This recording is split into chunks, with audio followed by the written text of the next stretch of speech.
Welcome everyone to the Watchlist, a webinar series for ASX listed companies to pitch to real investors and be added to their watch lists.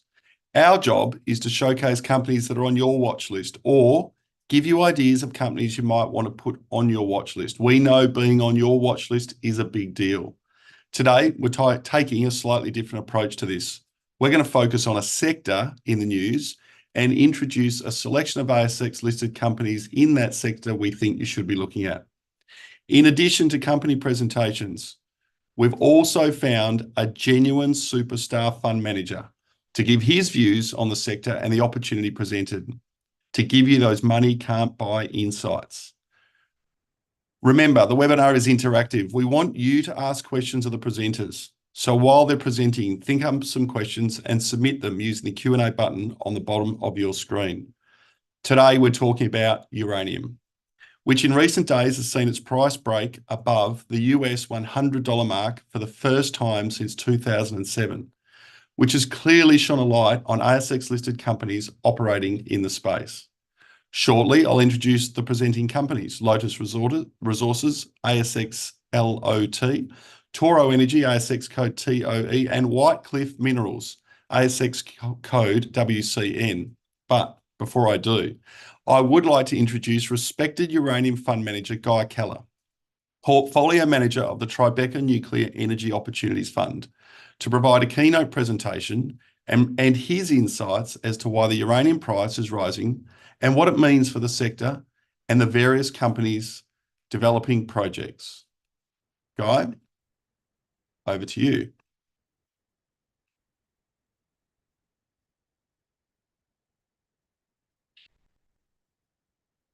As well.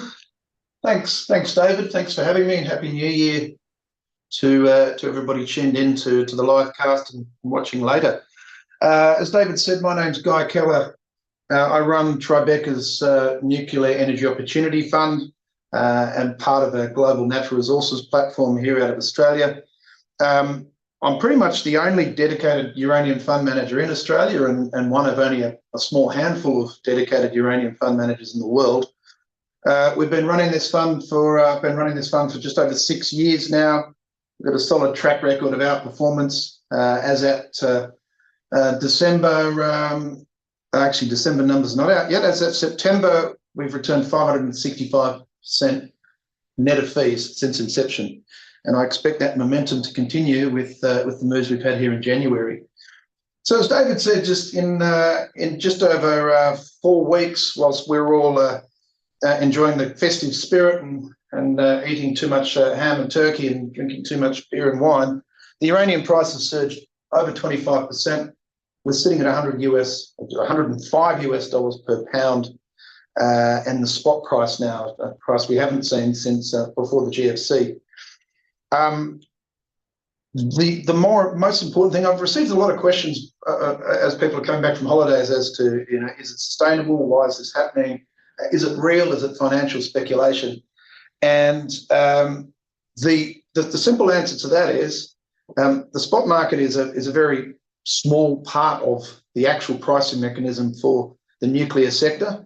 Remember, uranium is 2 years from mine mouth to reactor core. It goes through a bunch of different processes through the fuel cycle, and that's where the real activity for the sector, the real consumers of uranium as a product to produce zero carbon electricity, baseload electricity, comes from. I can't participate in that as a financial hedge fund, and most people can't. So when you look at this $104 price, look at what the curve's doing. The curve on uranium, December 25 is pricing in about $120, December 26, 125, and out at 27, 133. So it's not just a front-end response here. When we look at the UF6 price, which is the price of uranium after it's converted, it's at $335. The SWU price is $160. Conversion cost is $56. Now, a lot of this doesn't need to be explained, but it's all at all-time highs, and that's the real part of the sector responding here. We've had a lot of questions as well as the equity and why the equity is not responding as aggressively as the spot. And it is a rubber band effect. I mean, as I said, the timing of the move over Christmas, a lot of equity investors were not really tuned in, but we're starting to see it now, and you've seen already some good moves in the equities in January. If I may, I just want to touch very quickly on lithium as a comparison, because I get a lot of questions here on uranium. What's going to drive this higher from here? And I had it at $80. What's going to drive it to 100? I had it at $60. What's going to drive it to 80? And the question, I think, is the wrong question. The question you have to ask yourself is, what's going to stop the price going up? Because you've got a supply deficit. There's a primary mine supply deficit that we've had for over a decade. You've got inelastic demand, being utilities and governments pushing that demand. So the demand is long-term. It's baseload electricity, so it doesn't really fluctuate. And in recent years, because of energy crises and supply disruptions and decarbonisation, you've seen a lot of that demand that was going to come off is now back to where it should be, because you're seeing governments, not commercial decisions, governments forcing reactors to stay open longer, pushing through life extensions on those reactors. When a lot of these things were built, they were 40 years just because they didn't know 40 years ago how long they would last. We're now getting 60 or 80 years. And so a lot of that natural decay that you were seeing in demand is staying around. Plus, we're in the middle of the biggest reactor build program we've seen in decades, 60-odd reactors being built. And to put that into perspective, the only supply response of note in new projects is NextGen's Arrow, 22 to 24 million pounds. That single mine goes nowhere near to fulfilling the requirements of the reactors under construction. So we don't have a wall of supply. We look back, people want to look back at last cycle and say, what solved last cycle? The only thing that solved last cycle was demand created because of the GFC. Fast forward now, we've got decarbonisation, energy security, government policy. Supply has to respond, but there is no wall of supply. You're going to hear from a few companies here at various stages that are ASX operation, and there's a handful of companies that are coming into production already. But again, remember, we're in a decade of primary mine supply deficit. We haven't been mining enough uranium to fulfill what the current fleet is doing, and that current fleet is staying on longer. And that's the quick comparison I want to make to lithium. We saw the spodumene price rally from 2020 lows to around $6,000. And some of that equity, the ASX listed Core Lithium, for example, which has been in the headlines now at the other end of the cycle, that rallied 13,000%. Pilbara Minerals, PLS, rallied 4,000% on that lithium rally. Remember, lithium supply is responding now to future demand, i.e. the demand hasn't been built. And here we are with uranium at $100 coming from a low of sub $20 7 years ago. And people are saying, have we done enough? And the answer to that I continue to go back to is no, we haven't, because we're unable to fulfill the current demand, let alone the future demand. So please don't think I'm professing that we're going to have some of those 13,000% returns, and this is not investment advice at all. But the point I'm making is the market was happy to accept an extraordinary move higher in the lithium sector when demand was not certain. And yet here we are questioning a sector where demand is very well known over the next 10 or 15 years. And even if we don't build another new reactor, apart from the 60 being built, we still don't have enough supply on the cards to fulfill that. And so I honestly believe, with the way that the utilities operate, we are at the beginning of what will be a multi-year contracting cycle. Utilities, it's not like coal or gas, where the coal that's pulled, dug out of a mine and put on a ship, it's put to the power plant and it's shoveled into a furnace and burnt. And so it's a very front-loaded spot almost reaction. Utilities are looking 2025, 2026 is tomorrow for them. And as I said, when we look at what they need in the next 10 years, there's a handful of developers that will be able to supply by 2026, 2027. And there's not a lot after that. So, I think this is going to continue. We had Cameco out on some briefings. So Cameco is the largest listed uranium producer out of Canada, and they normally fairly conservative. They're the most bullish I've ever heard them. They are sitting there saying they've never seen a contracting cycle start at such high price levels and with such an uncertainty of supply response. The World Nuclear Association put out a chart, and I apologise, I don't have any slides today. I figured we had 10 minutes, and plus the markets move so fast, I haven't had a chance to update them all since returning from holidays. But the World Nuclear Association puts out their supply demand, and their most recent one last year, on their lowest demand scenario. So lowest demand. So that means that a lot of things that we think are going to happen don't end up happening. It requires the WNA's known universe of not only current mines and under development mines, but planned and prospective mines, and it just meets the lowest demand requirement. Now, the WNA bases all of their predictions off their reference demand scenario. So when asked what's that little gap between what they know is going to come or what they think is going to come, they call it unspecified supply. In other words, the World Nuclear Association doesn't know where that uranium is coming from and how it's going to come to market. And let me just finish. I think we're coming a little close here to the 10 minutes. Let me just finish on one point. It's hard to bring any commodity mine into production. It's even harder to bring a uranium mine into production because of the extra things around uranium, the stigma around uranium. Price is not just the only thing that we're required to get these development assets into production. There's permitting, there's jurisdiction, there's access to capital, there's access to experienced teams. When was the last team that built a uranium mine? It was more than 8-10 years ago. And there's also the exposure to financing for debt project finance. When was the last project finance of a uranium project? So, there's a lot of things that still need to happen. And just because we're at $100 in the spot doesn't mean that there's going to be a wall of supply. We will see 2024 a year ahead of more consolidation, more M&A, and I think there will be a select number of close to production companies that are able to make a final investment decision and then embark on the journey of the rubber hitting the road and hopefully being able to deliver their first drums of yellow cake in the foreseeable future.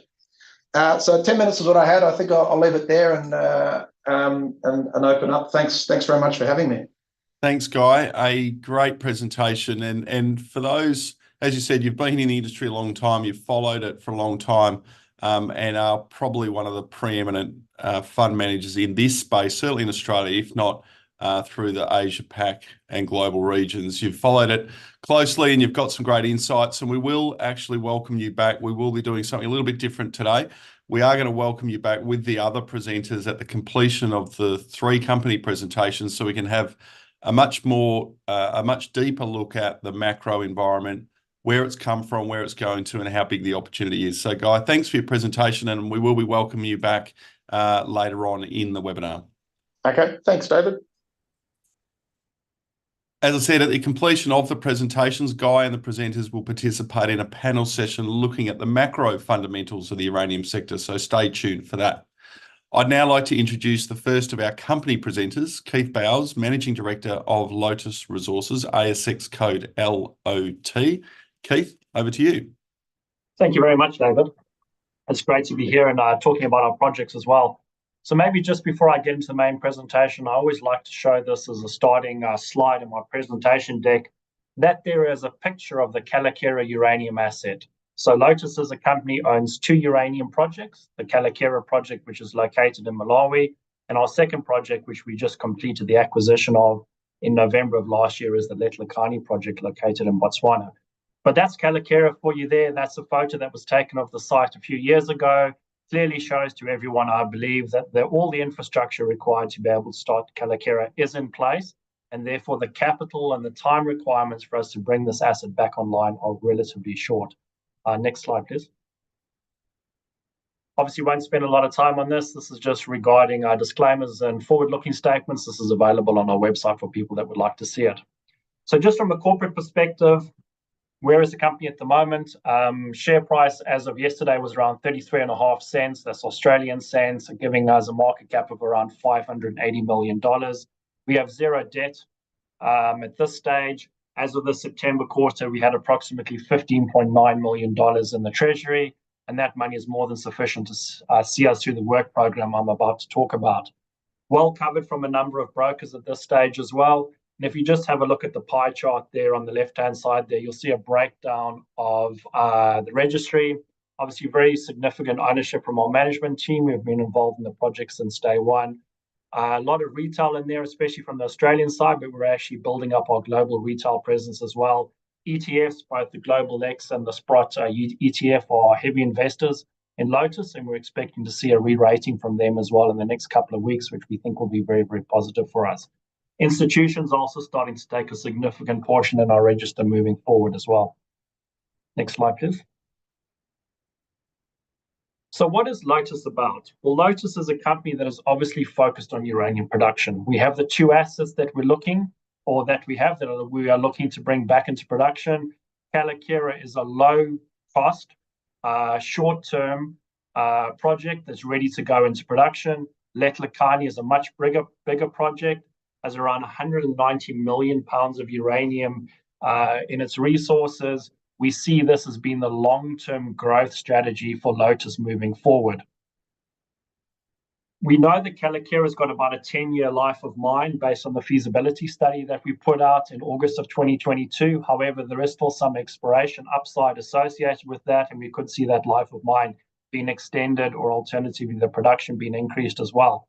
But really the way we see the two companies or two projects working together is Kayelekera comes online, generates significant amounts of revenue based on the current spot price we're seeing out there at the moment. And the profits generated from Kayelekera would then be used to develop the Letlhakane project, which would come online some years after Kayelekera has started. As Guy has pointed out, and I'll talk a little bit about as well in the slides, very, very strong fundamentals at the moment. I mean, we're talking about the strongest uranium market in more than 15 years. I'm just looking at that price now. The slide's a little bit old. It's $105.50, I believe, today, looking at that price. Highest it's been since 2007. So very, very strong demand and a really issues with supply at the moment moving forward. Proven management team within Lotus, a lot of African experience, a lot of project development experience, a lot of operation and execution experience within the team as well. So we're very, very confident about bringing these projects online at the right time. Next slide, please.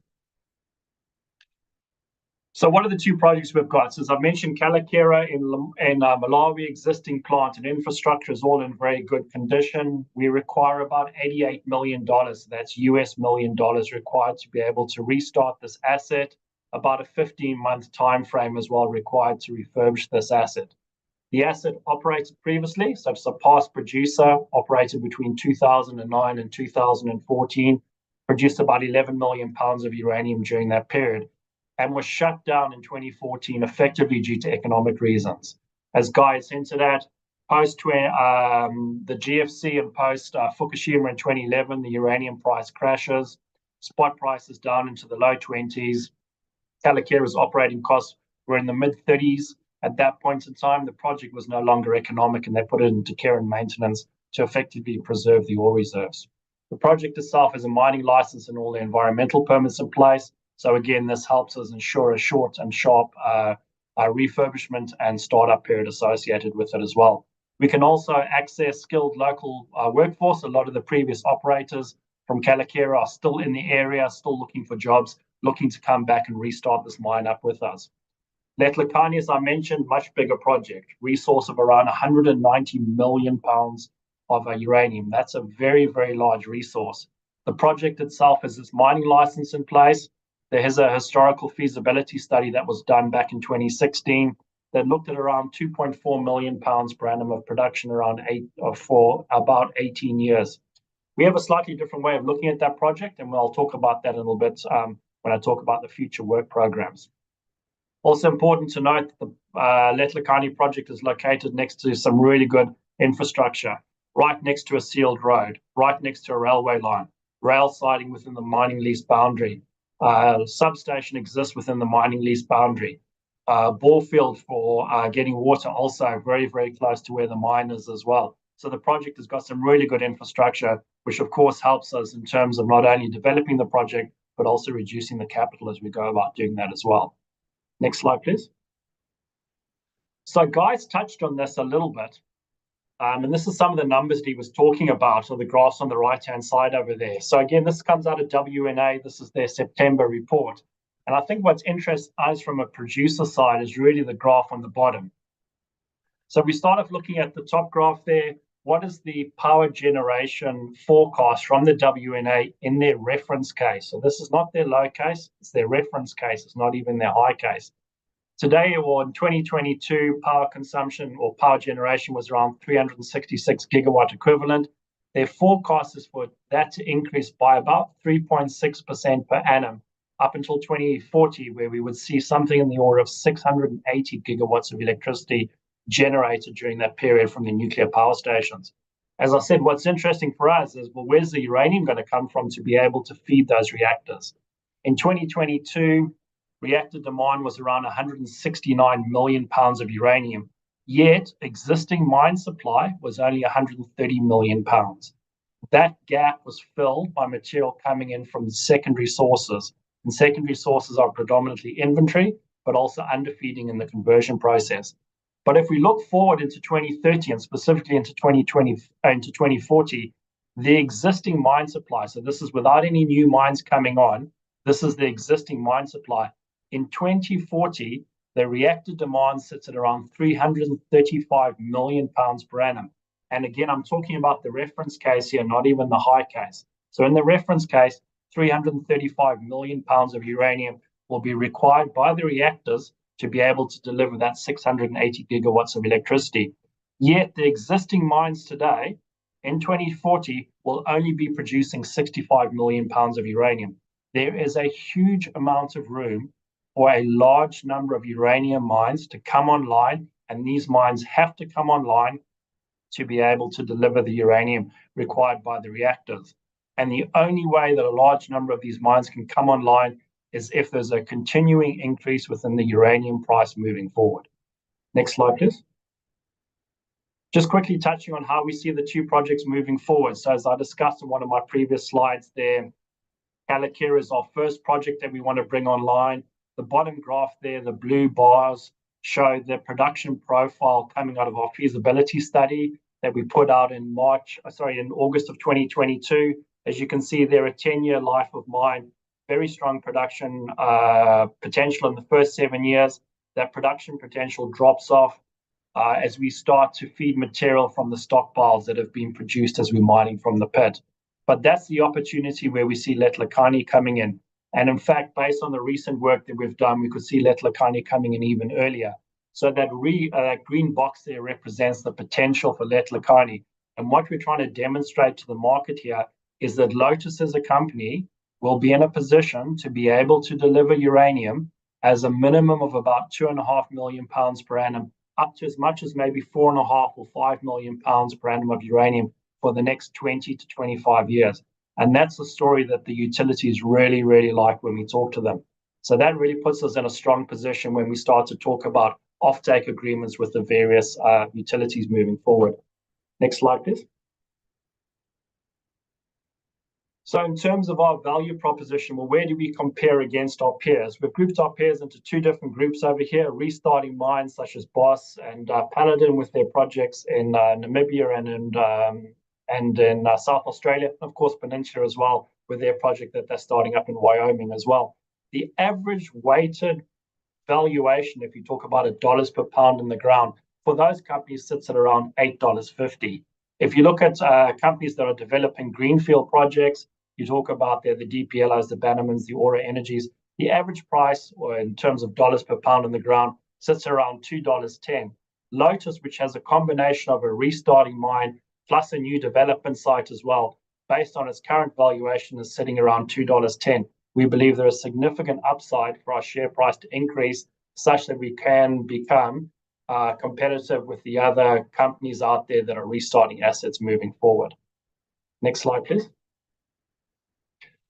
Just some really basic economics as well I want to show on this slide. So assuming we had, and again, I'm pointing, this slide is probably a week old or something like that, where we had a spot price of around $91 per pound.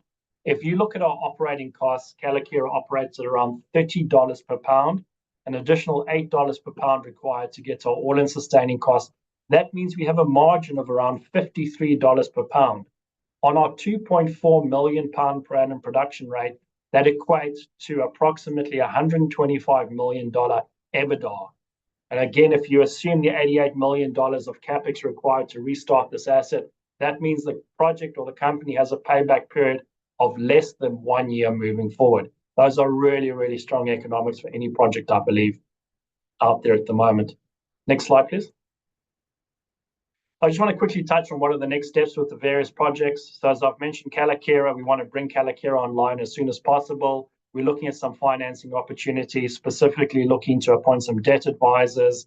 We're also having some conversations about potential equity raises at some point in the future as well. Uranium offtake, very big focus for us at the moment. Lots and lots of North American and European utilities are approaching us, asking us or expressing an interest in terms of signing some offtake agreements with us. We're busy having a look at a number of options around that as well. The mine development agreement is an important document for us to be able to start the mine up at Kayelekera. We've been busy negotiating with the government of Malawi for that over a period of time. I've made some good progress in the last month or two, and are hopefully going to be able to announce some positive news on that in the next few months. Operational readiness, getting the plant ready to restart, looking at our feed program there to complete our detailed engineering design. Operational readiness in terms of recruitment, in terms of training potential as well, is also in the radar and things we're starting to have a look at. Next slide, please. What is Lotus focused on from a Letlhakane perspective? So as I mentioned, very, very large resource, 190 million pounds, but grade's probably a little bit low. 320 ppm is the average grade of that resource. But we know from the due diligence work that we did, there are some higher grade pods within that deposit, and we'll be looking at redoing that resource model to try and target these higher grade pods. We also know there's a potential there to do some beneficiation test work. We were very, very successful in Kayelekera at using ore sorting to increase the average grade of our feed material. Can we use that same technology at Letlhakane, or are there other alternatives such as screening, cycloning, density, or gravity that we could use to try and increase that grade as well? So a combination of the upgrade to the resource model by focusing on the higher grade materials and also the beneficiation program, we're hoping will give us a much higher grade, feed grade to a potential plant that we could then have a look at and go back and have a look at that flow sheet, see whether we couldn't duplicate something like the Kayelekera circuit there as well. So that's what the focus is at the moment. In the future, we are looking at doing an infill drill program. It's important for us to be able to convert the inferred material at Letlhakane into measured and indicated, so we can wrap an economic study around it. We're also proposing putting out a scoping study or a preliminary economic assessment on Letlhakane by the end of this year, really to demonstrate to the market how we see this project being developed. Next slide, please. That's the end of the slides, David. So thank you very much. Happy to take any questions. Thanks, Keith. A great presentation. And it's probably going to be a question you get asked often, and a question I ask Guy all the time. How hard is it to stay the course when you're picking a project up at a time when the market clearly isn't loving the sector, but you've taken a view and taken a really calculated view on where you think things are going to go, but the equity markets probably weren't supporting you. No one was supporting you. You just had to back yourself and your management team in. Yeah, so we picked up Kayelekera, Lotus as a company picked up Kayelekera in sort of March of 2020. So I think even at that point in time when we were doing the discussions with Paladin for the acquisition of Kayelekera, we were very, very confident on the uranium market moving forward. And there was certainly a number of investors behind us and groups behind us that had the same sort of attitude and participated in that initial raise and also participated in subsequent raises that has allowed us to keep our dollars topped up in the treasury and allow us to do the program. So we've been very, very focused in terms of delivering a feasibility study that incorporates what we think were the optimization opportunities around Kayelekera, and being able to develop that and let the market develop itself. We knew it was coming. We just didn't know the exact timing of it. And I think from a timing perspective, it's actually been really good for us. We were able to pick up ACAP's assets last year. I think that was an absolute superb timing to be able to pick those up just prior to the market really ramping up on the back of the increases of the spot price. And just touching from an in-country point of view, how keen do you think in-country there is, or what level of support do you think and a keenness in countries is there to get this project up and running and seeing the benefits flowing back to the country and the local communities? There is a very, very strong motivation, both from the local communities, but also from the government to get this project up and running as soon as possible. People who know Malawi will recognize it as unfortunately, a very poor country, struggles with foreign currency, is sitting in a very high inflation environment at the moment. They need revenue streams. They need income to be able to develop their economies. And the government stated about a year and a half ago or so that they had identified 3 different areas that they believed could be used to improve the economy. The one was agriculture, and Malawi's always had a very strong agricultural base, but unfortunately was very much focused on tobacco previously. They're shifting that across to more suitable crops at the moment that they believe they can sell internationally. They're looking at tourism. Malawi's got a really high potential from tourism, with Lake Malawi there and a number of really good game parks available for tourism. But really the area that they've identified as being the main driver for their economy going forward is the mining industry. They recognize the mining industry is what could potentially add significant amounts of value to the country moving forward. And not only have you got Lotus and the Keyelekera project, which is probably the first commercial scale project to come back online again, but there are a number of other companies there that have got world-class projects. And I think about Sovereign Metals and their Rutile project. I think about Lindian Resources and their rare earths. I think about Macango and their rare earths project, NGX and graphite. So there is a huge swell in terms of opportunities for the government and for the communities in Malawi to be able to benefit from the mining industry. Final question, and as I said, we will get you back on to have a more macro discussion with Guy and your fellow presenters. Mine life, as you said, you're looking at sort of a 10-year at the moment. Do you think there's an opportunity to, once you get in, expand that and grow that out further? I think there is. I think there's a couple of things that we can do about it. So there's exploration potential.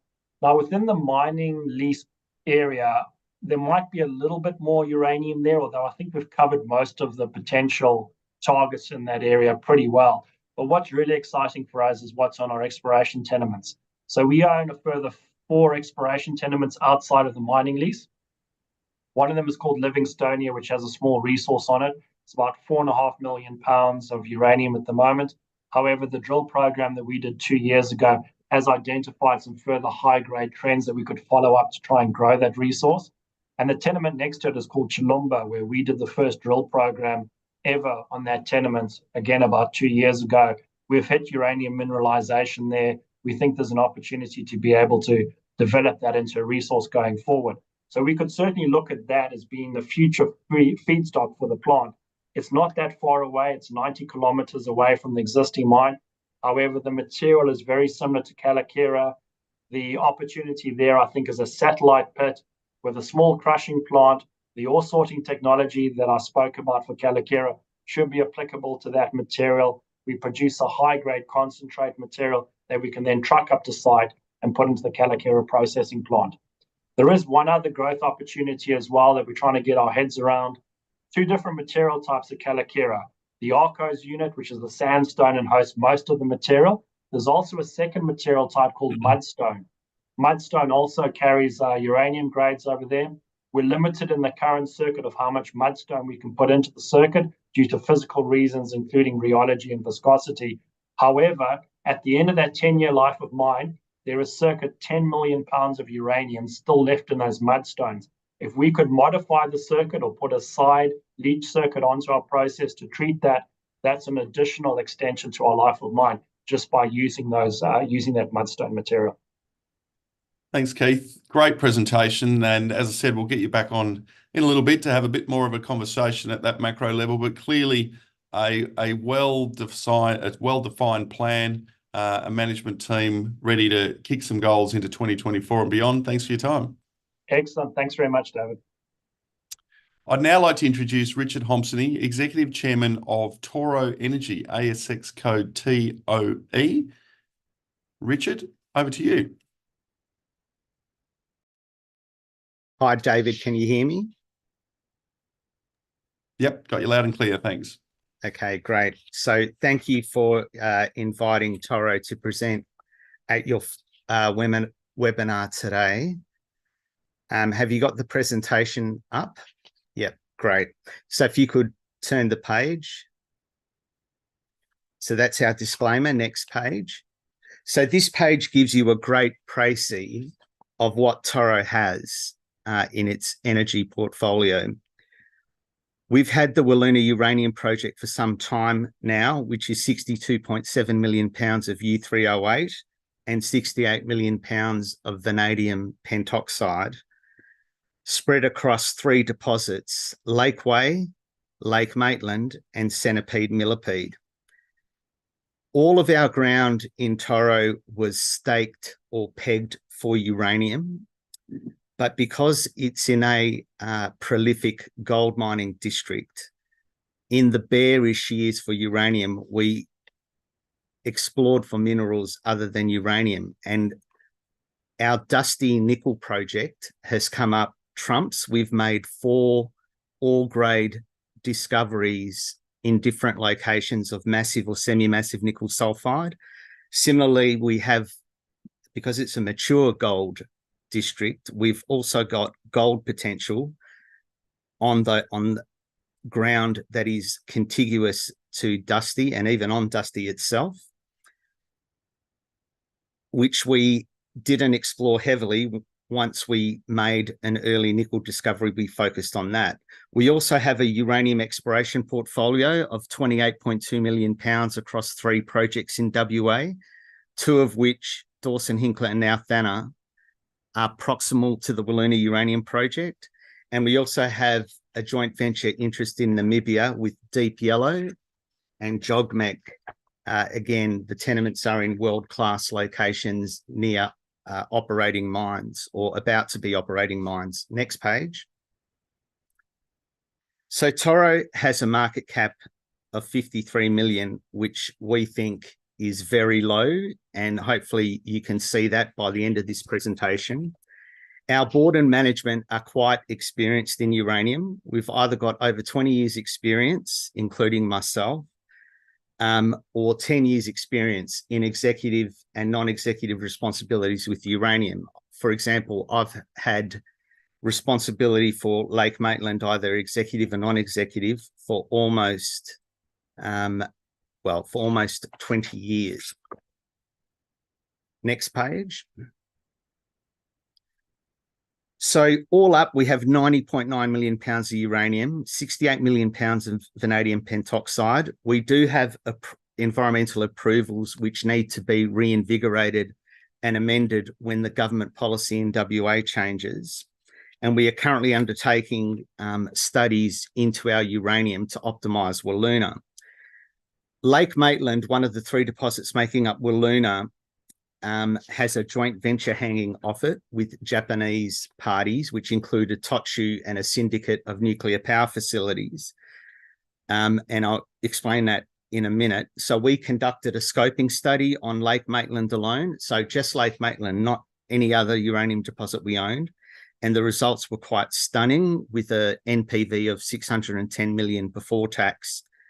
And we achieved lower OPEX and CAPEX, which again, I'll explain in a minute. Again, Dusty Nickel project is in close proximity to BHP's Mount Keith and to Bronzewing's mine as well. And we're very lightly explored when it comes to nickel. We've still got a lot of ultramafic rock to test. Next page. I'm not going to labour on the uranium sector overview. I think my predecessors today have done a great job explaining what a buoyant and great market we're in and where we're going in the future with uranium. Clearly, we are on an upward trajectory and it looks like it's a sustainable one. Next page. Next page. So Wiluna. So on the map there, you can see Lake Way and then Millipede Centipede. Together, we consider that one deposit. And to the southeast, you'll see Lake Maitland. So as I said, we're in we're at Wiluna, which is 700 kilometres northeast of Perth. The project itself is near established infrastructure.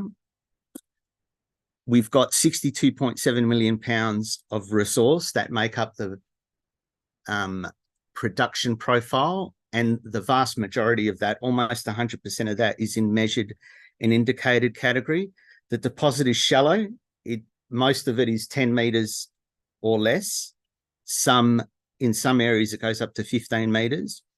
And again, Lake Maitland only has a joint venture party where the Japanese interests can acquire 35% of Lake Maitland for $39.6 million US dollars. Next page. So in the bearish years for uranium, we did a lot of research and development work and trialing various different ways of optimizing our project and getting a better flow sheet.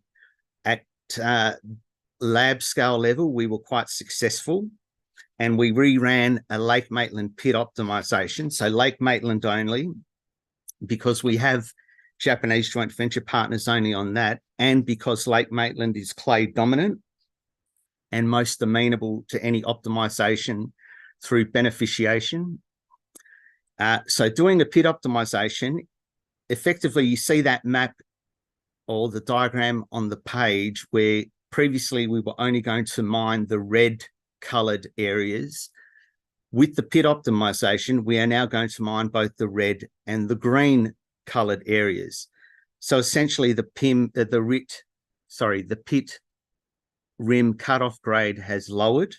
The potential ore has gone up almost 200%. Importantly, uranium production has increased by 7 million pounds. The life of mine's gone up from 10 to 17.5 years, and we can now extract cheaply red flake, vanadium pentoxide red flake, because we are now using an ion exchange. Next page.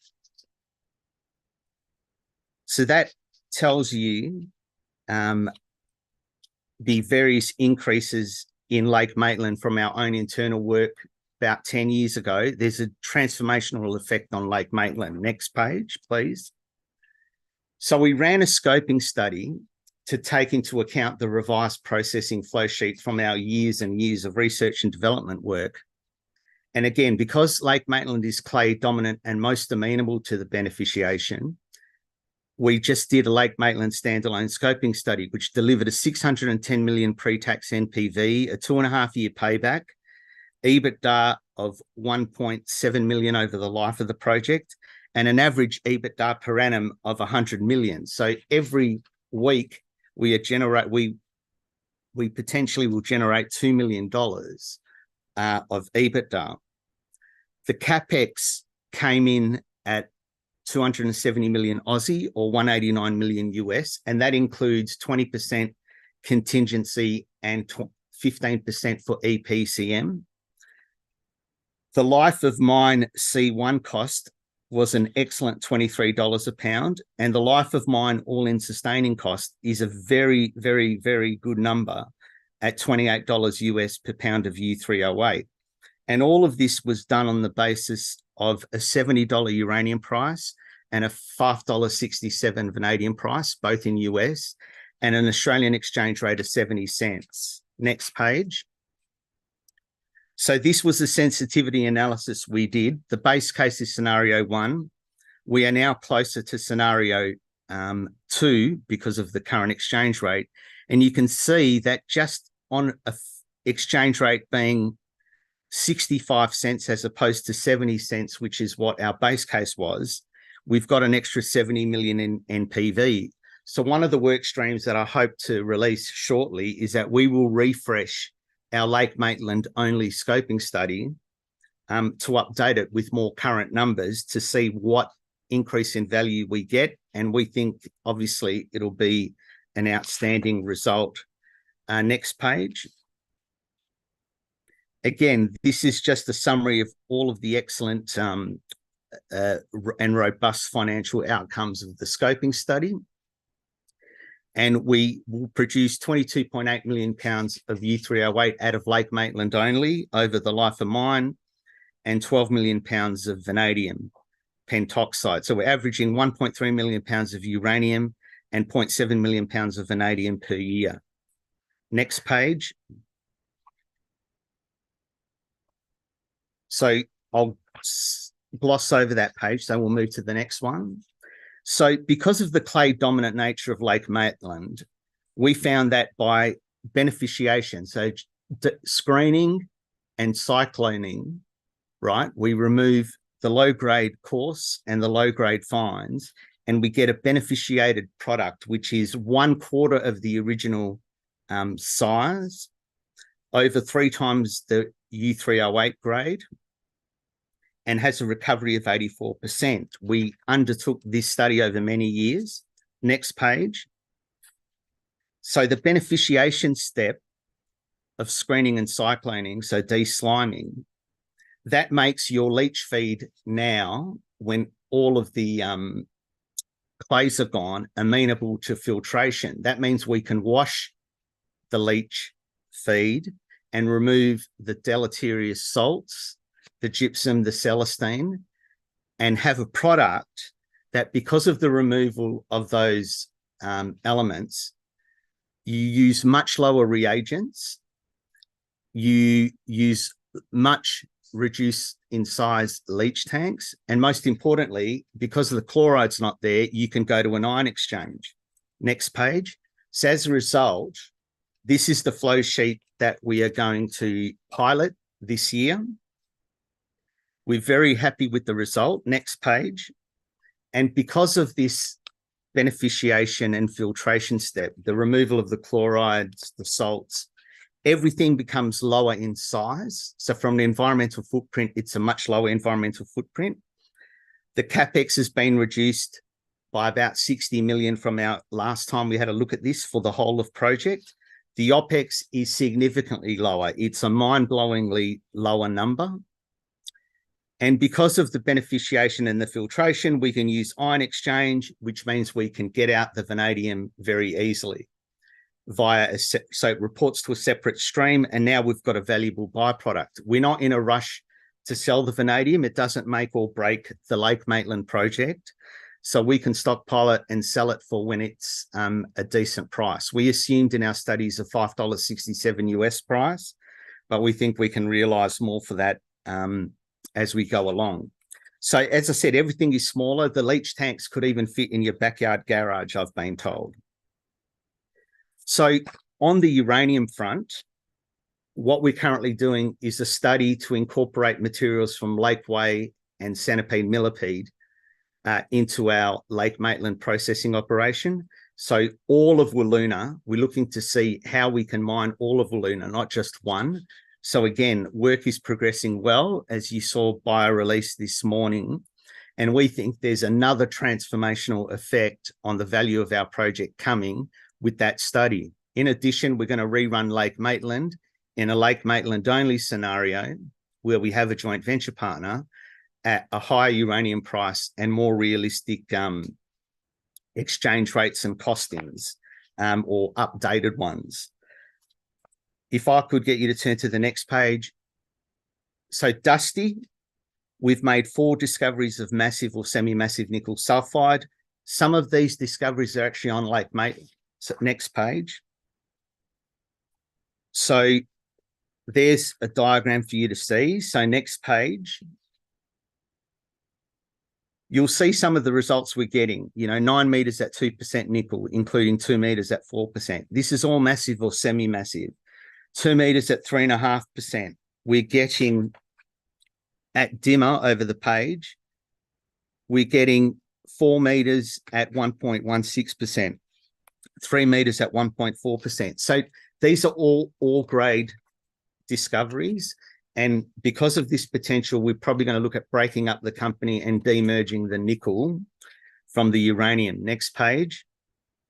So again, we also have a very good gold project that we haven't aggressively explored due to the fact that our nickel exploration superseded in priorities, given the early success we had. Next page, please. So what are the opportunities here? Well, with the study we're doing now, the Lake Maitland extension study to include Lakeway and Centipede, we think we're going to get a vastly increased mine life, production and revenue. Like there's 36 million pounds of resource at 200 ppm cutoff in Lakeway and Centipede.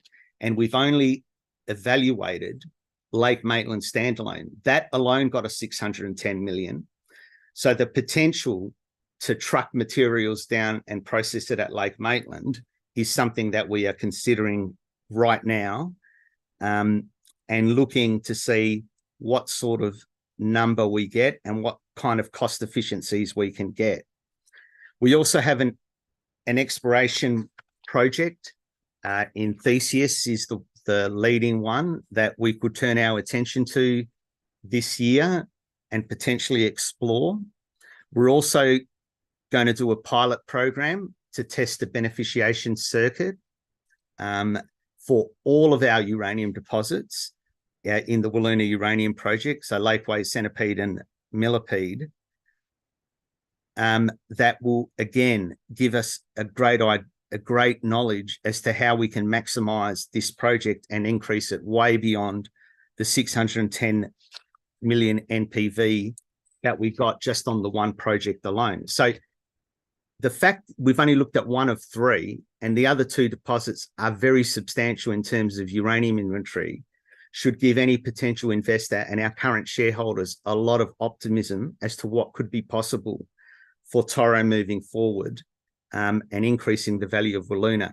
Again, we think it's going to be a much simpler, lower environmental footprint operation that'll please the environmentalists, and we will have less tailings because we're mining more of it. So if you could turn to the next page. The continuing optimization at Wiluna, the pilot plant work, perhaps we do some uranium exploration drilling and some more nickel drilling before we spin these assets out, sets us up very well for at least the next 12 months in terms of news flow which will make a big difference to the value of our project. We obviously need to go back and look at our environmental approvals and see how they need to be amended. One of the potential amendments is relocating the process plant to Lake Maitland, given the more favourable economics. So we've spent the last 8-9 years basically with the sole purpose of improving the value of our Wiluna uranium project, and we look forward to demonstrating that further in the next 12 months. Thank you very much for your time. Thanks, Richard. A great presentation. As you and I both know, we've both had an association with each other, but also with the Lake Maitland project in particular for some time. Clearly a world-class project, and you've added significant value to it over a long period of time, and a path to further refine and optimize and provide greater financial outputs with that project. Just talk us through the environmental approvals process. Obviously, needs to be refreshed. You talked about moving aspects to Lake Maitland to provide more favourable environmental outcomes. How do those discussions occur with the relevant departments, and how confident are you on those outcomes?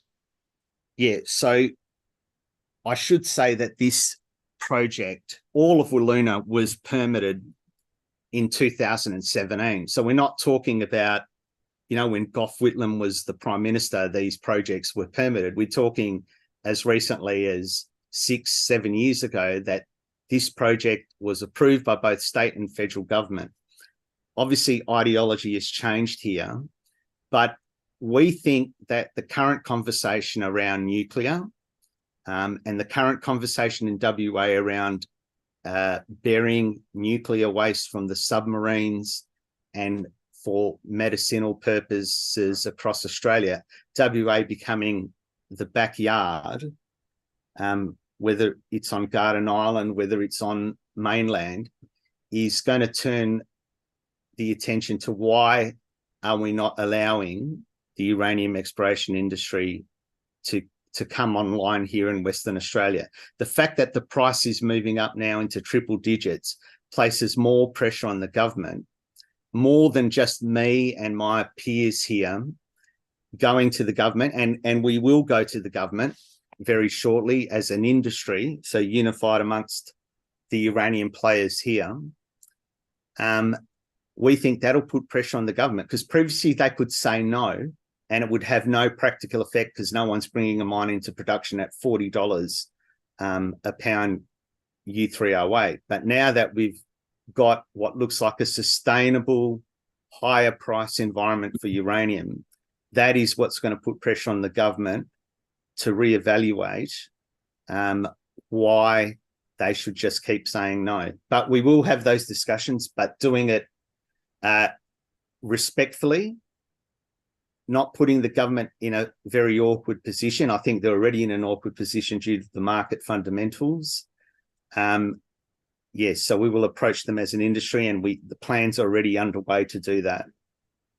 Oh, and look, the elephant in the room, if you like, is the re-rating of the company is linked in a lot of respects to that change in view. But as you say, the uranium price and the credibility of the companies to bring a project to market, not just to explore, is something that the market is clearly watching and clearly hoping for a positive outcome. So, Richard, I know you've stayed the course over a long period of time. You've continued to add value to the projects. You've continued to do it in a proactive but respectful way, and I've got no doubt that as the discussions become more strategic and more proactive, there'll be opportunities ahead. So we thank you for your presentation, and as I said, I will bring you back shortly to join a panel with Guy and have a more macro conversation. But thanks for your presentation, and we look forward to following with interest. Thank you very much. Last but by no means least, I have Rod McIllree, Executive Chairman of Wycliffe Minerals, ASX code WCN, to present. Rod will talk us through the significant attention-grabbing acquisition announced yesterday, and that clearly caught the market's interest and is continuing to catch the market's interest. And I appreciate the fact that Rod is up at, I think it's 4 a.m. or 5 a.m. by now where you are. So I appreciate you making yourself available, not just for this webinar, but for the hordes of shareholders who've been wanting to hear from you since this announcement was made only yesterday. So thank you for your time, Rod, and look forward to your presentation. Yeah, thanks, David. Yeah, no, it's 4 a.m., but that's okay. We're always working for the shareholder, we say, don't we? Look, I guess I'll just start with a little bit of an introduction. I don't intend to sort of get into the detail too much with respect to sort of the dynamics behind the company in terms of who's on the board or the capital structure, etc. I just really want to focus on the project metrics of what you referenced in terms of the Eldorado recent acquisition. A little bit of introduction about the company. The Wycliffe opportunity was presented to me by several guys in Perth around about July of last year. We were preparing these projects, and there's 3 of them in total. We'll talk about 2 of them today. We were preparing them for a London IPO.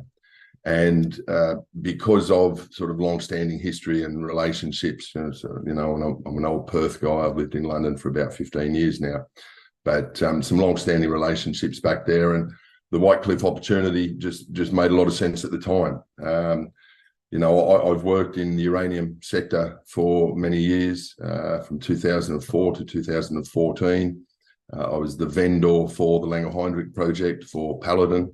way back when, large shareholder, sold too early, as most people probably did.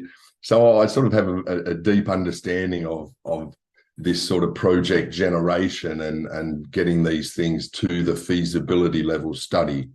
You know, I think there's sort of that Lassonde curve really is the front end of that, is really the best place for shareholders to sort of, you know, make very good returns. So we sort of started with this vision or strategy, if you like, around about 18 months ago, and it came about as a function of, during the sort of the COVID lockdowns, myself and several colleagues who had worked on a project called Cavanafeld, where we sort of, during that sort of 2005 to 2012 period, we drilled out what became is recognised as the second largest occurrence of uranium on the planet. That was in Greenland on the southern tip. We went on to work with the Danish and Greenlandic governments to overturn their or repeal their 45-year ban on uranium. Subsequently, I note in the last couple of years that's been put back on. It'd be an interesting situation to see what comes from that Greenland Minerals and Energy Transition Metals, as they're now known. But I guess the point with that whole process is that we sort of know what we're doing in terms of project selection and project generation. The announcement the other day, there's a couple of key metrics, I guess. We'll go to the first slide, if you like. Yeah, so it's a very large land holding. That's key. It surrounds previous mining centres, the El Dorado, the Contact Lake, Echo Bay, and further to the south. One that we haven't really brought up in terms of investor attention yet is the Toro mine. Two sets of licenses here, one at the state level and one at the federal level. Not a lot of consequence between the two. It's just that old mines tend to be managed by the federal regulator for environmental and sort of remediation purposes. The key message with this project is this is organically grown, you know, and much like several other projects throughout our careers, we have identified these at the grassroots level. For some reason, I'm really not sure why, but this project was just sort of forgotten about in the annals of the mines department in Calgary.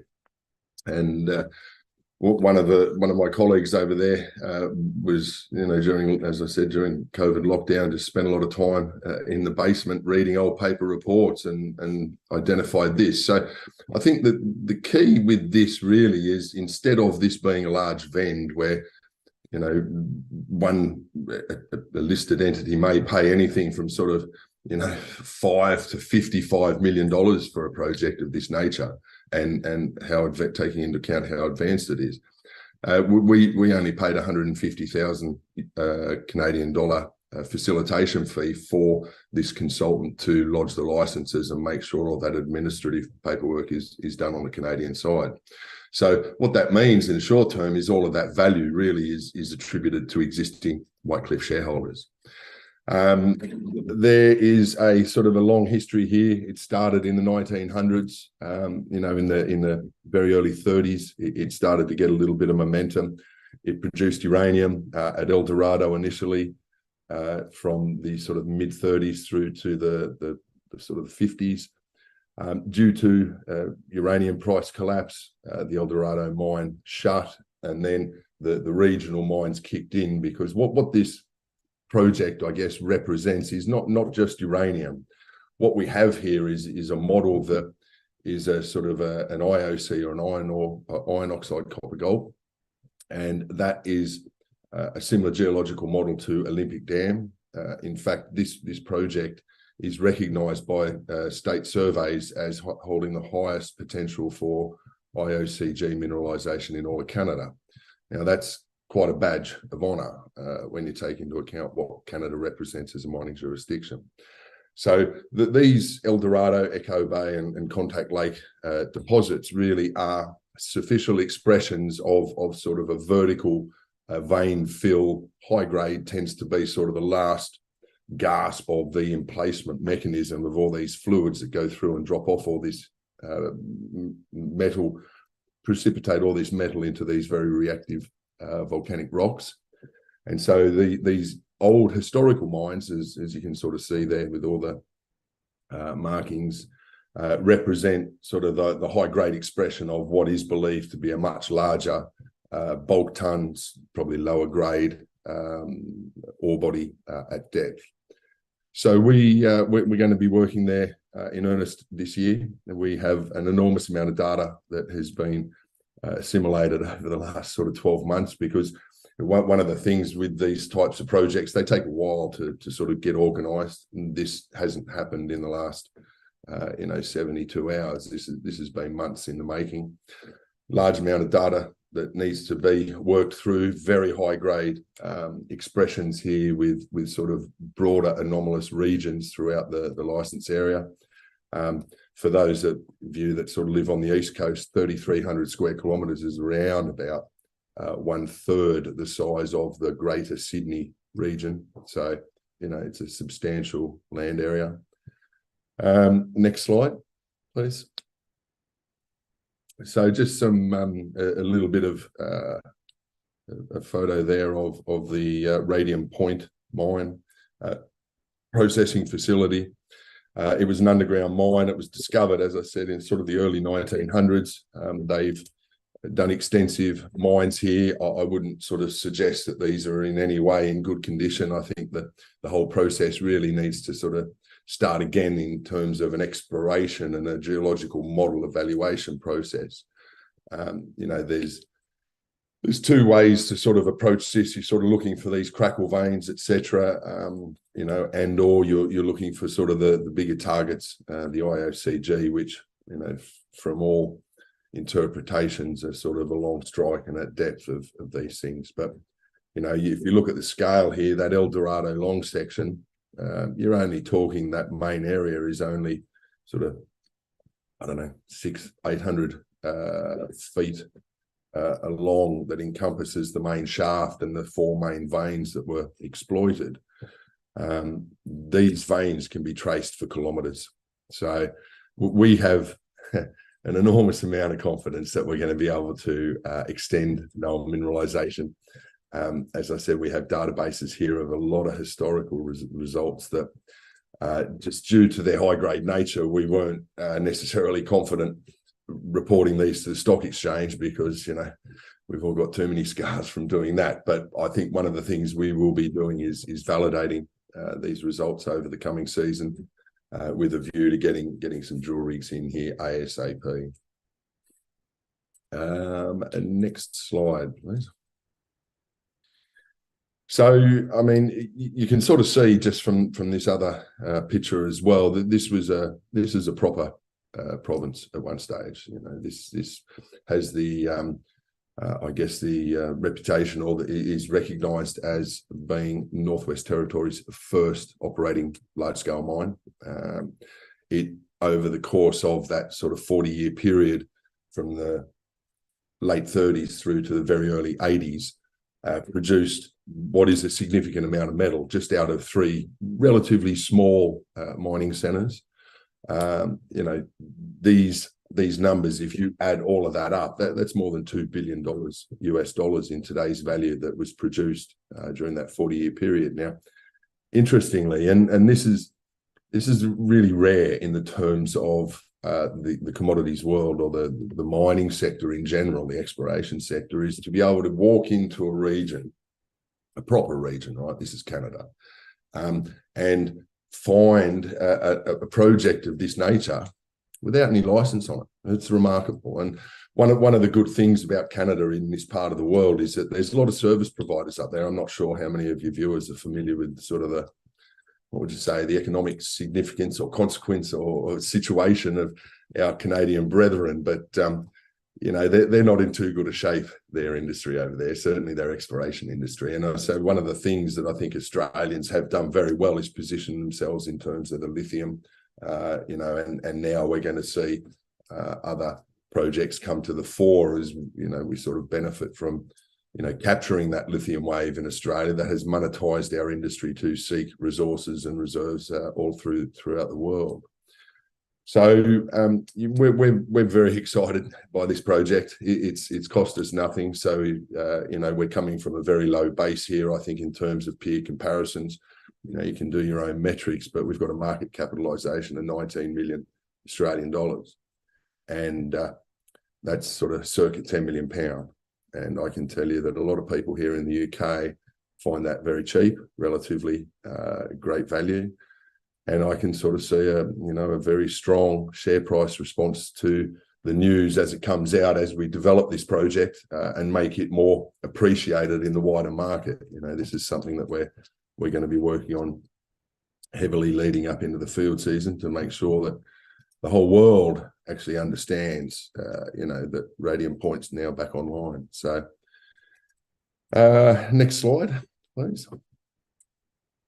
With a creaky table here, I apologise about that. Again, this sort of comes into our broader strategy with respect to what it is we were going to be doing, or what we are going to be doing with Whitecliffe.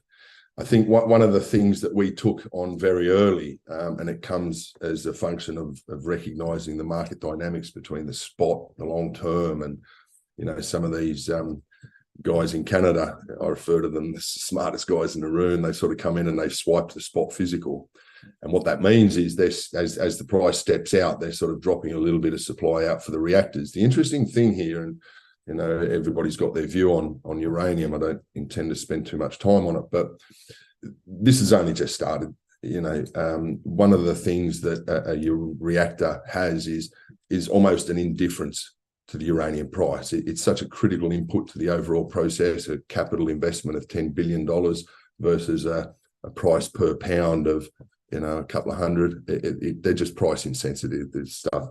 I think what has happened over the last several years to several decades is that they've kind of gotten fat on their ability to manage the spot price, to create a situation whereby they use that spot price to mark their long-term offtake prices, where most of the volume happens. Well, that's no longer the case now, because there is actually no physical spot. It's comes at the good graces of some of these ETFs and Sprott Physical and a thundering herd of hedge funds that sit behind them. So I see this, this early price rises. 150 is the next stop for uranium. I'll call that now.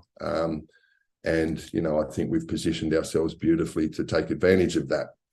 The second string to the bow of Whitecliffe really is whilst the uranium is in the power generation, one also needs a foot in the power distribution concept. And one of the leading metals in that is obviously copper.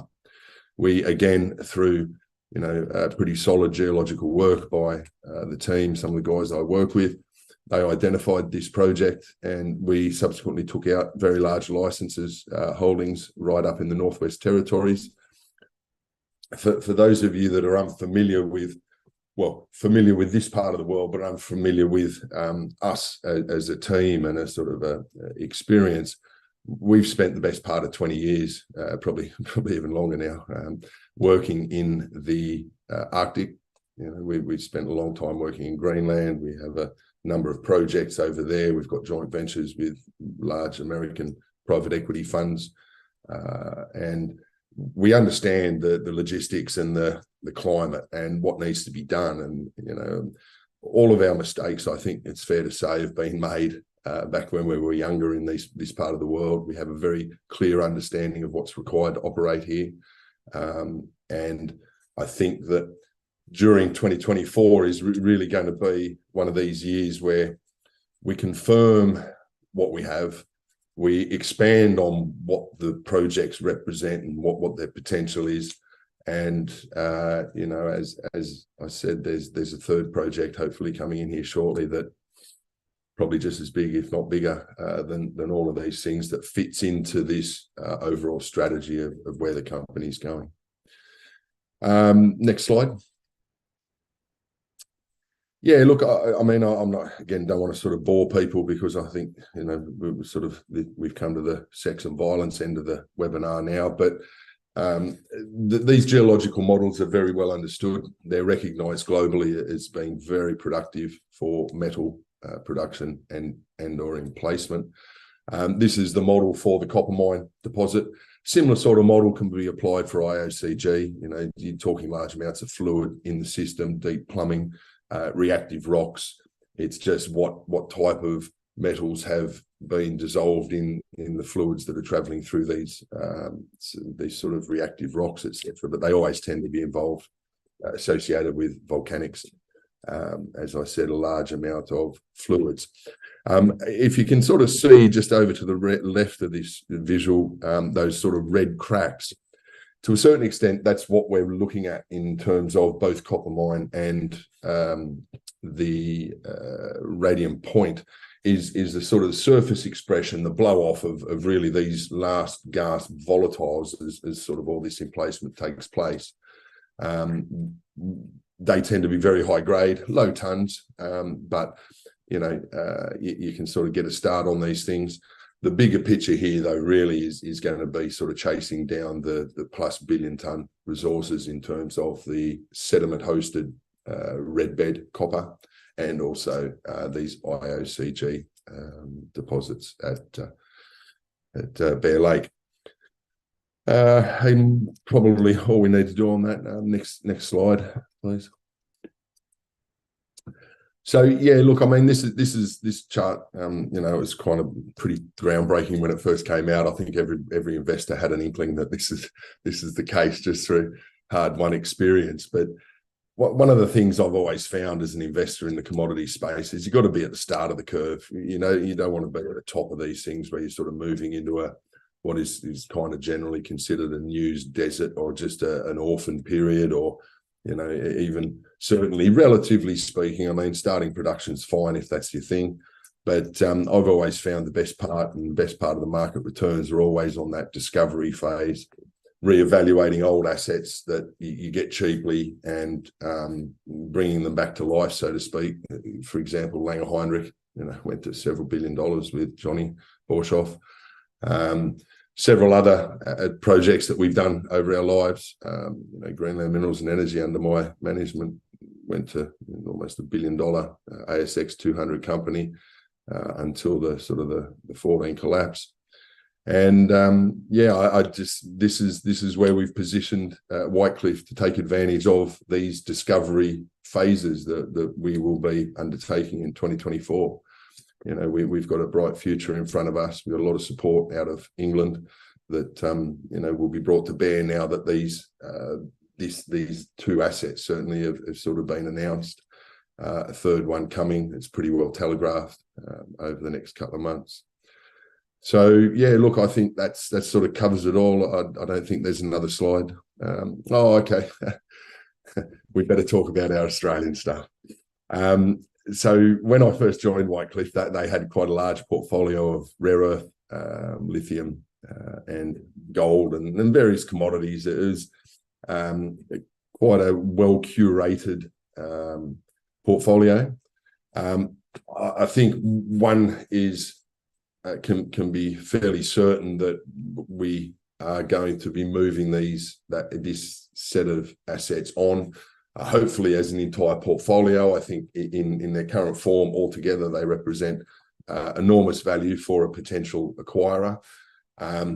Not too much to talk about there really in the future, apart from we're not going to lose focus on these Australian assets. We really are going to get in and look to focus all our time and energy and resources on these Canadian assets. So Dave, I think that's pretty much it. Thanks, Rod. First of all, thanks for staying up late or getting up early, whichever way it was. And as you say, we're now, what did you say? We're at the sex and violence end of the presentation. So whatever form that takes, hopefully neither of those will be visible here on the webinar. But a question for you: where I know it's only early days, you've picked up the assets, clearly very excited, as is the market. Where do you turn your attention? What does the work program look like? You may not have articulated that yet to the market, but what does the work program look like, and how will you sort of choose to focus on the two projects moving forward? Yeah, I guess there's two streams that will be running roughly in parallel. One is the validation of the existing data sets. One of the I wouldn't call it a constraints. One of the the framework for releasing results, whether they be geochemical or drilling results, etc., come with necessary verification processes. And at the moment, because of the historical nature of this project, we're not able to announce any of those results, some of which are quite extraordinary, to be quite honest, just still sticking out of the ground. So I think there's a verification process that shareholders can sort of look forward to as we work through that data set and verify those things, and then make releases on the regional project areas, the anomalies that have been the Gossans, a little bit more information about the mines themselves. But second to that, and probably a little bit more relevant to listeners today, is the actual work on the projects themselves. So we without sort of burning the powder, I guess, we have work programs that have been defined now for Coppermine. Coppermine is the most northern project we own. That will be the initial focus. We will then withdraw those assets as the season closes over there, and we will come down to Radium Point, complete the work programs there. It'll be a combination of airborne. We're working with quite a number of Canadian consultants.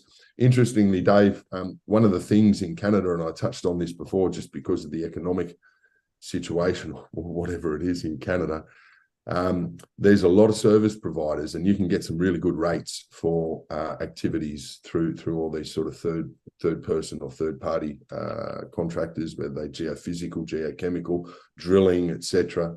There are some other groups in this broader region, American West Metals, I think they're called. They're up to a little bit to the northeast.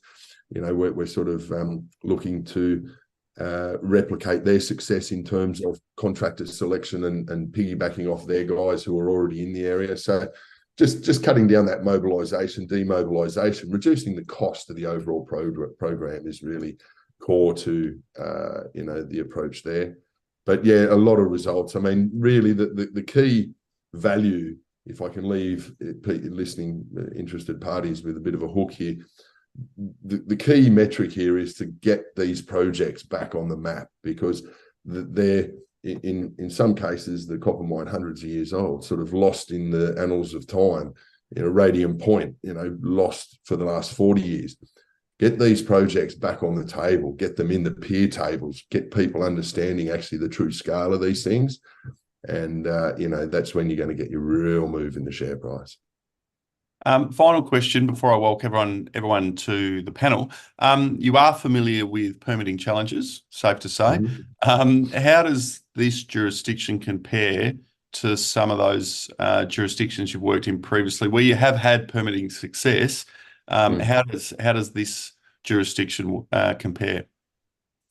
Well, I mean, let's compare it to Australia, which is a jurisdiction everyone understands. I think Canada, I'm as nationalistic as the next guy, but let's be honest, it's getting difficult in Australia to get things done, whether it's because of a cost barrier, a permit barrier, a NIMBY barrier, an Indigenous barrier. The barriers are just, appear from my perspective to be just becoming endless. So this really, again, comes back to, this is a very well thought out strategy, Dave. This is something that we've looked at and compared in terms of permitting and what's required here. These areas are very pro-mining. They've been pro-mining for a long time. Yes, there's obviously environmental, but there's environmental considerations in every place. What you have here, I think, is this is based in North America, and this is primarily where the main driver of, a lot of this North American focus is going to be. There's a very parochial colour coming to the US. They need to secure their own supply lines. They've recognised that, some of these lesser developed countries are not as reliable as they once were for whatever reason. And there's an enormous amount of effort and time and investment, that's going into working up internal supply lines. And one of the things that we hope to be is really at the front of that queue in terms of, potentially state subsidies, some investment, getting assistance with getting what was, Canada's largest uranium mine. Just think about that for a second. Canada's largest uranium mine, getting that back going again. So I don't think the permitting here is going to be any different. You know, we've started the engagement process with the Indigenous, the First Nations. The Mines Department are very well known to us because we've sort of driven them mad over the last 12 months. Yeah, we're in good shape, mate. Thanks, Rod. A great presentation. As I said, early days, given only just recently announced the transaction, but clearly caught the market's attention. A management team with strong capability and strong track record of delivering results. So one to watch. I will ask you to hang around just for a minute while we bring everyone on for a broad panel session, more on the macro situation in regards to the nuclear position and uranium in particular. I've got a question here for you, Guy. I know you've been sitting patiently waiting and have followed the uranium market for many years, as has a number of our presenters here today. A lot of the presenters here aren't new to uranium. They've been in the sector for a long time. So first one, more at a fund level. What projects are you looking at and why at the moment? Sorry to put you on the spot. Yeah, look, I look at everything. I mean, I'm a global investor, so roughly 65 to 70% of my current portfolio is actually not in ASX listed opportunities. You know, to get that diversification, I do spread it out. So, you know, I've made no secret that I have been fairly heavy in some of the larger, more funded companies, Cameco, Boss, Paladin in 2023. It was something that we identified as a trend across all resource equities, that investors were wanting to be in larger, more liquid opportunities. And that was no different in uranium. I stayed away a little bit from some of the developers updating numbers last year. That's changing now because the price is moving to a point where they're getting a little bit more interesting in what they're going to be doing in the next few months. And, you know, like I have had a long tail. So, you know, some of my best trades have been some of these last cycle sort of things like Rod was alluding to. The great thing about the uranium sector is there has been a previous cycle of public market activity, and before that there was plenty of mining and exploration done from government levels through the 50s and 60s.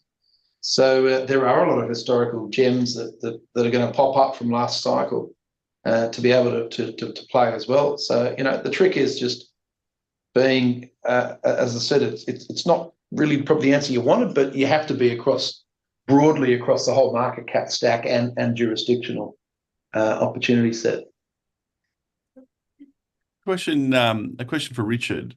How hard is it to hold the line when, and I suppose for all of you, you've either picked up projects or developing projects at a time when the sector was not buoyant, the prices weren't buoyant, the market, you know, you could probably walk down any of the key markets globally and knock on doors and get a lot of rejections. How hard is it to hold the line of where you know and think the market's going to get to and just stay committed and not jump from one thing to another? Richard, I'll start with you. Yeah, thanks, David. Look, you have to be patient, you have to be thick-skinned, and you have to think of ways to stay alive. Some companies like us were fortunate to have other tenements that were staked for uranium, that we were able to attract investor money on other minerals, namely nickel and gold. But because the number of uranium names in Australia with developed assets or, you know, advanced assets like Toro are few and far between, I think you can keep your head above water, or at least your nose and mouth above water, because you've got such an advanced asset. You've got JORC pounds, you've got measured and indicated inventory.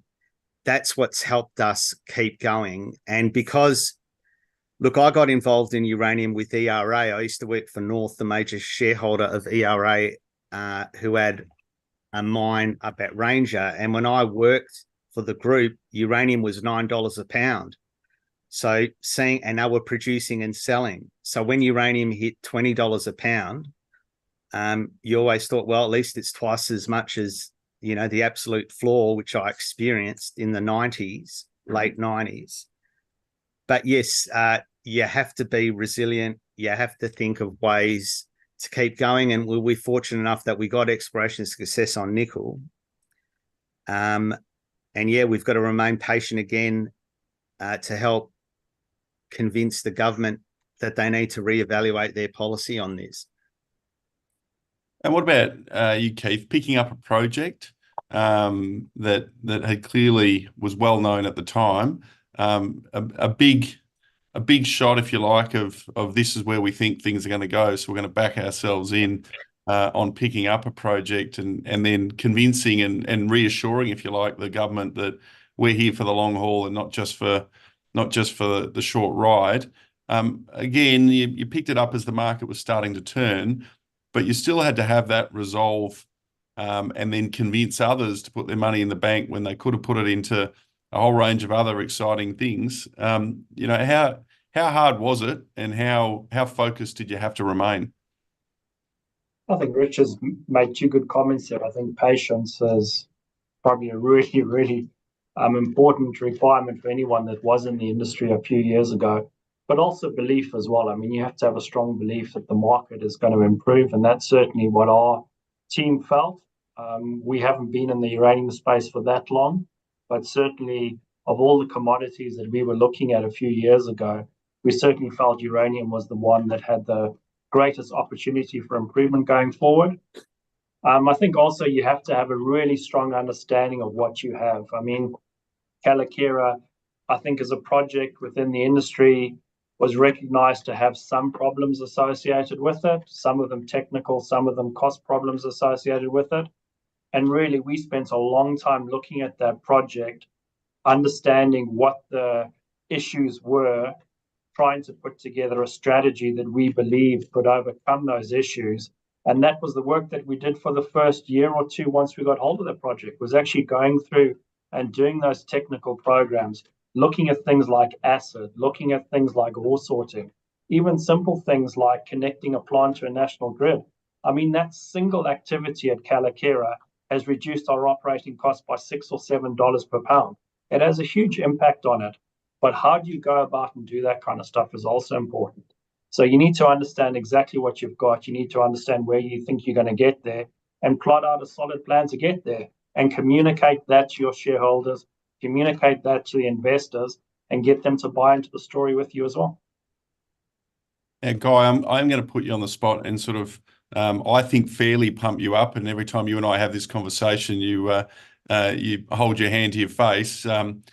Genuinely one of the superstars in the industry when it comes to funds and understanding the nuclear and uranium space. How hard was it, like you said, going back, 10 years ago to convince the guys at Tribeca, I want to set up a nuclear energy opportunities fund when the whole market was in the doldrums, there was no positivity, to even launch the fund, you needed to go and convince a whole lot of instos and others to roll into it. So talk us through that early stage of, as the guys said, they had to have patience and they needed to have focus and resilience and all those things. But you were walking around asking for big amounts of cash to fund some ideas that potentially were going to be 5-10 years in the making. Yeah, it was. I was lucky. I had a day job working for the Global Natural Resources Fund, I tell you. So that kept the bills being paid. But yeah, we were sort of lucky because we identified the opportunity in the Global Natural Resources platform and started actually accumulating some positions in that fund. And that was around the time that Yellowcake listed on the AIM as well. And to get, significant enough positions, we ended up being substantial shareholders in a lot of things. So I think we were 9% of Yellowcake on IPO. Keith was a boss back then, and we were 6 or 7% of that, and just everything we touched. So the decision to launch a smaller sort of satellite fund was sort of born out of, we wanted the exposure, and it was a really small investment opportunity.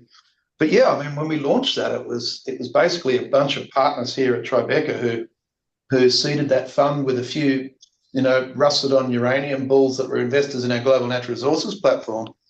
And that was sort of it for about the first 18 months. In fact, I remember having a beer with a few other fund managers here in Sydney, and one of them said, "You're going to be the shortest lived fund manager in the history of fund managery," which was interesting because I didn't know fund managery was a term.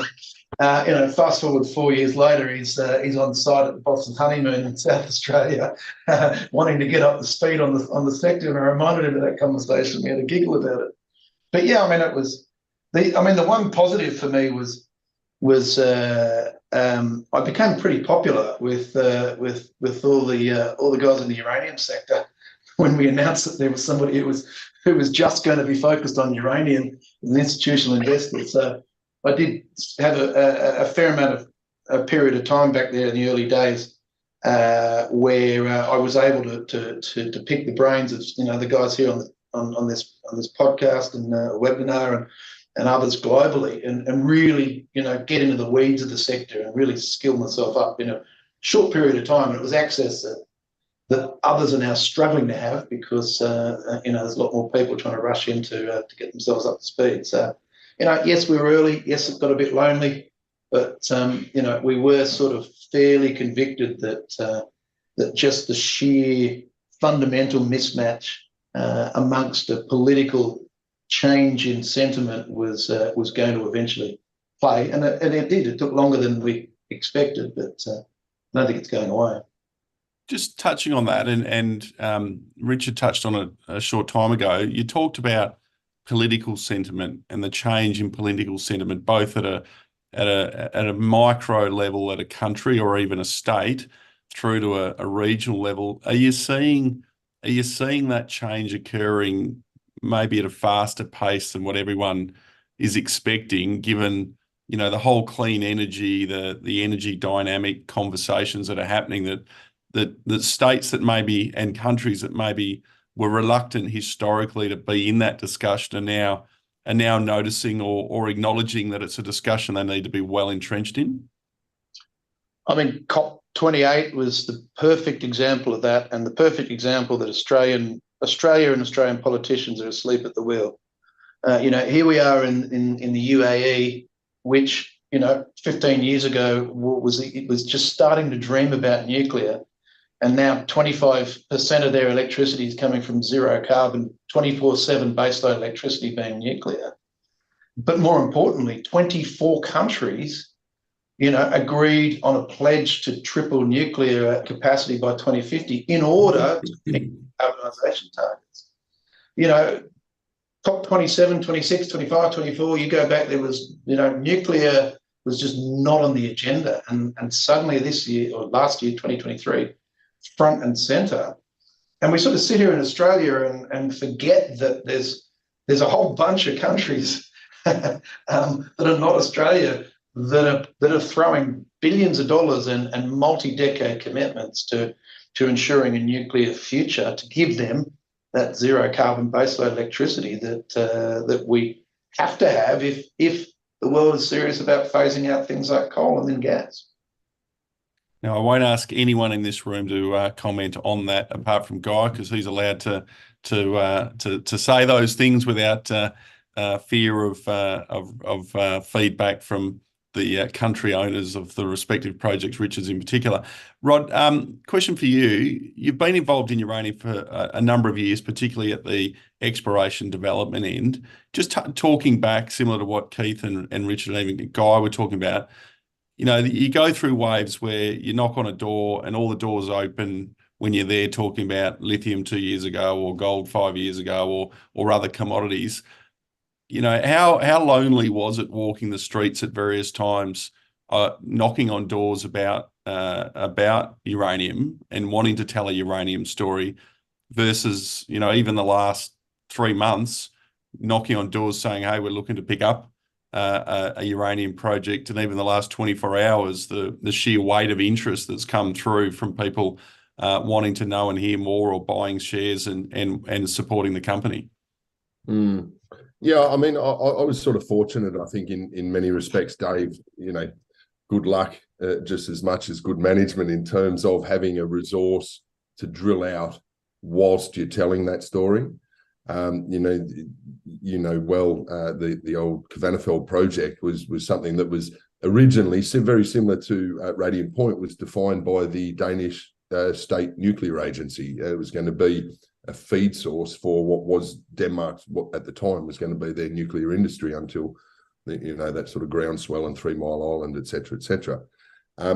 I think it's important that the story that you're telling corresponds to what it is that you're doing, and having that Kvanefeld project, which is, it's a beautiful ore body, this thing, and not to distract attention from the 3 presenters here, I think that at some point in the future, the world's going to wake up and that project will ultimately get permitted, but that's a story for a later stage, is, just to be able to have something that you're drilling out and you're proving up, and that sort of identification discovery phase as a sort of, part of that curve is really the meat of the value chain. And if you can tell a sort of a longer term, this is the direction we're going, this is the commodity, even if the commodity is not moving, or even if it's sort of moving down, that discovery process actually, papers over a lot of issues in terms of price and strategy. And, so I think it comes down to your project selection. There's the three of us here, we've all got good projects. There's a lot of stuff out there, and I think one needs to keep in mind the backdrop of rules and regulations. Now, these things aren't insurmountable, as we proved at the time with the Danish government, but they take time, right? To get an entire country to change one of their most tightly held beliefs, that wasn't easy.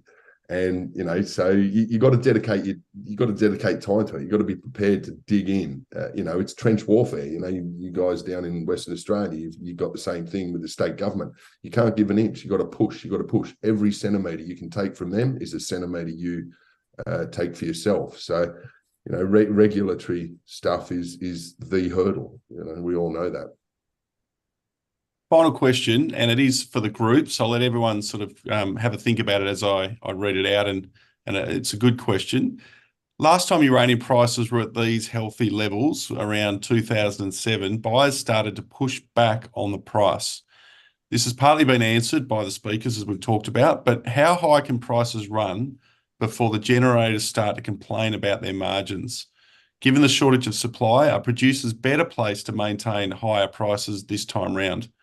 Keith, I might start with you. You're probably closer to the restart point, and then if I go Richard, then Rod, and then finish with you, Guy. I think it's a real interesting question, and it is something that's been posed to us recently with obviously the increase in the spot price. I think I'd go back and reference, I think Richard made a comment on it. He was saying that if you look at the cost structure of a nuclear reactor, how much does the nuclear fuel actually make up in terms of that cost? And it's probably running at maybe 5 or 6% at the moment, compared to, say, if you're using gas or something like that, where the gas price actually makes up about 80% of the cost associated with generating electricity from gas. So from that perspective, the uranium price is not the most significant driver in terms of the cost of nuclear power generation. And if you take that into consideration, I do think there is still an opportunity for a further increase in the uranium price before we start to see some really strong pushback. Whether the governments will get involved in it, I have my doubts about that, to be honest, but it is possible. But I do think there is still a lot of room in that uranium's price before we'd actually start to see any impacts from that side.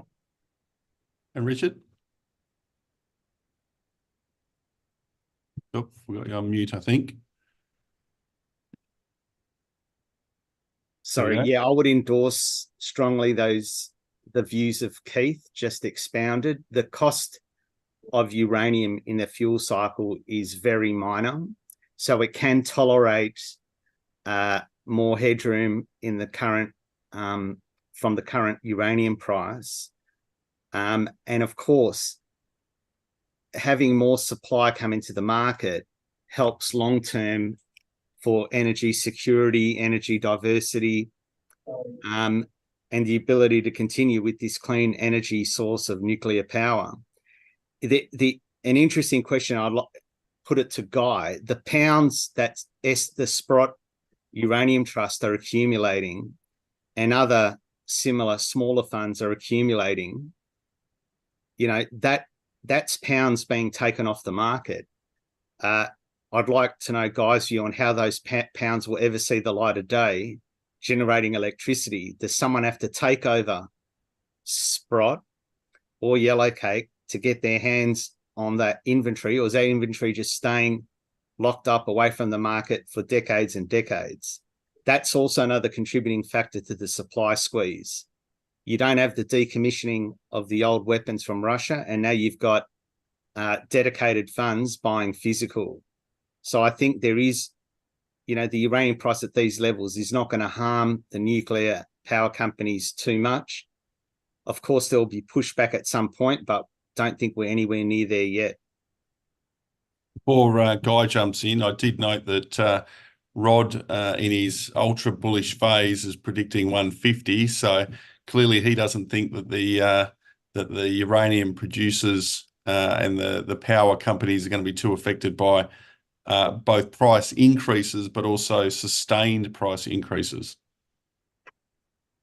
Yeah, look, Dave, I think, you've always got to be sort of cautious about making statements like this time it's different, right? But if you've lived and breathed this for long enough, you know that the last significant rise in the uranium price was due to Paladin having to cover shorts because their production didn't quite work for Langer Heinrich.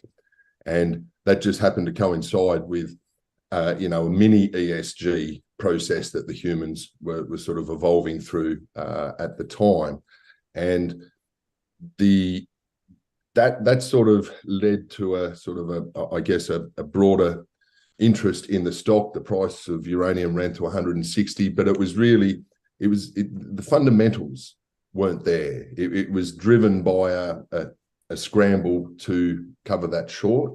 I think what we have now is something far different. I think that, the way that the game was played before is no longer the way the game is going to be played in the future. And that comes as a consequence of these ETFs and securing this spot supply. I think the one thing that, the utilities have no choice. This is a seller's market, and it comes as a function of lack of investment for the last 20 years. A couple of nuclear accidents that are high profile and, unfortunate for the industry, obviously. But this is a supply issue, not a demand issue. These reactors, they don't have a choice. They have to buy this material 4 or 5 years out so that they know they book slots in refiners, those rods get delivered to the reactor. This is a 5-year chain of custody of that uranium that needs to be put in place over that period into the future. So I think the only thing that really is going to change the supply dynamic is what the unit trust shareholders of these ETFs and these physical holding companies, what these guys as shareholders want in terms of return. Now, if you look at the price of what they've achieved, they started buying this stuff, let's call it circa 20. It's now 100. So notionally, the unit holders of these trusts have made 5 times their money. That's the leakage point for these physical holders is going to dictate the price in the short and medium term until such supply comes online. And that's the fundamental dynamics of the way I see it anyway. Final word, Guy. You've been close to it, watching it, part of it for a long time, and have backed both the fund and your own view on where you think the market will go. What do you think the future looks like, and where to from here? Well, last year I got asked where spot could get to in 2024, and I said $175 a pound, and everyone laughed at me. And here we are on January 16th, and people are saying, "Oh, maybe that's not maybe that's conceivable after all." I think people are asking the wrong question as well, because I keep getting asked, what's going to push it above $100 now? Now that we're here, what's going to keep it moving above $100? And it's the wrong question. The question is, what's going to stop it moving above $100? Exactly. And that's the real question. And the 3 rules of a nuclear fuel buyer who's managing the fuel load for a nuclear power plant. Rule number 1, don't run out of fuel. Rule number 2, don't run out of fuel. Rule number 3, refer back to rule number 1 and rule number 2.